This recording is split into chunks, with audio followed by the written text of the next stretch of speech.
ഇന്ന് നമുക്ക് തെസ്സലോനിക്ക ലേഖനം 3-ാം അധ്യായം 1 മുതൽ 4 വരെയുള്ള വാക്യങ്ങളെക്കുറിച്ച് അല്പമായി ചിന്തിക്കാം.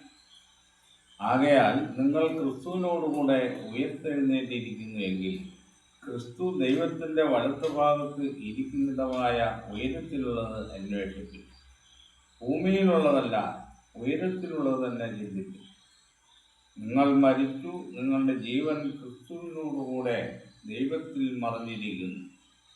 നമ്മുടെ ജീവനായ ക്രിസ്തു വെളിപ്പെടുമ്പോൾ നിങ്ങളും അവനോടുകൂടി തേജസ്സിൽ വെളിപ്പെടും.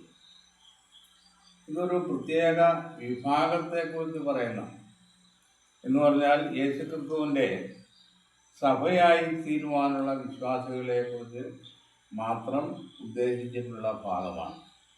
മറ്റുള്ളവർക്ക് ആർക്കും ഈ വേദഭാഗം ഈ വിവരണത്തിൽ നിന്നും പ്രയോജനം ഇല്ലെന്ന് മനസ്സിലാക്കാൻ പറ്റും.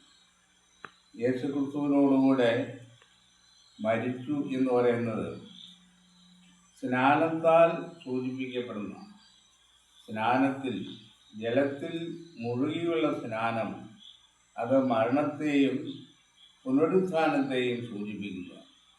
അപ്പോൾ ക്രിസ്തുവേശുവിലുള്ള വിശ്വാസത്താൽ ഭൂമിയിൽ ജീവിക്കുന്നവർ യേശുക്രിസ്തുവിനെ കുറിച്ചുള്ള വിശ്വാസത്തിൽ ഉയരത്തിലുള്ളത് ചിന്തിപ്പിനെന്ന, ഭൗമികമായതല്ല ആത്മീയമായത് ഉയരത്തിലുള്ളത് ചിന്തിപ്പിൻ.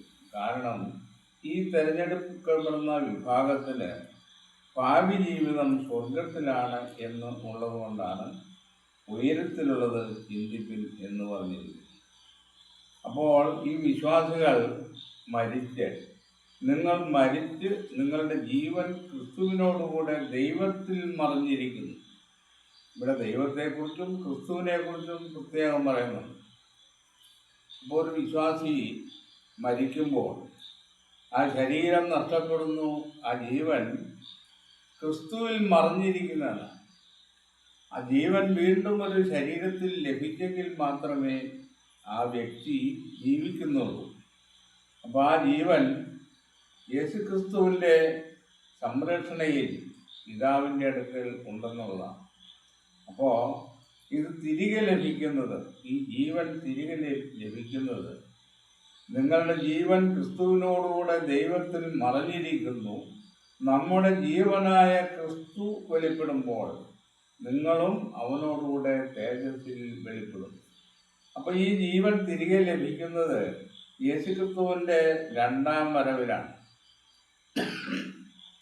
2-ാം വരവിൽ മരിച്ചുപോയവരുടെ പുനരുത്ഥാനം ഉണ്ടാകുമ്പോൾ ആത്മശരീരത്തിൽ ഈ ജീവൻ നൽകപ്പെടുമെന്നാണ്. അപ്പോൾ അവർ ആത്മജീവികളായി തീർന്ന് സ്വർഗത്തിൽ പിതാവായ ദൈവത്തോടും യേശുക്രിസ്തുവിനോടും കൂടെ ജീവിക്കും എന്നുള്ളതാണ്. അതുകൊണ്ടാണ് അവനോടുകൂടെ തേജസ്സിൽ വെളിപ്പെടും എന്ന് പറഞ്ഞിരിക്കുന്നു. അവിടെ തേജസ് എന്ന് പറയുന്നത് അമർത്യമായ ജീവനാണ്. പിന്നെ മരണം സംഭവിക്കാൻ പറ്റാത്ത അവസ്ഥയിലായിരിക്കും.